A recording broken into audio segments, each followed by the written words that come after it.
السلام علیکم ورحمۃ اللہ وبرکاتہ۔ طلاق کے بعد مہر کا اور جہیز کا کیا حکم ہے؟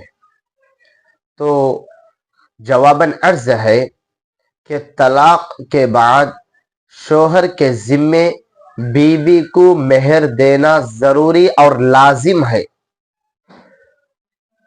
دینا ہی پڑے گا مہر۔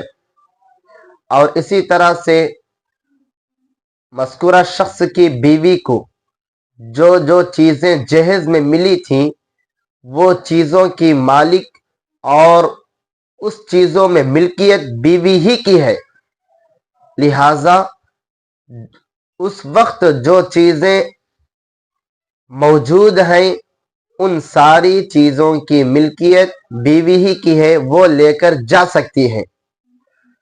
لیکن جو چیزیں استعمال کی وجہ سے یا ٹوٹ پھوٹ گئی ہو، ان چیزوں کے نئے سامان کے اعتبار سے قیمت کا مطالبہ کرنا بیوی کو یا ان کے گھر والوں کو بالکل جائز نہیں ہے، یہ شوہر کے اوپر زیادتی ہے۔ اس وقت طلاق کے وقت جو چیزیں جہیز میں ملی تھی، جو جس حالت میں جتنی چیزیں ہیں وہ چیزیں لے کر جا سکتی ہیں۔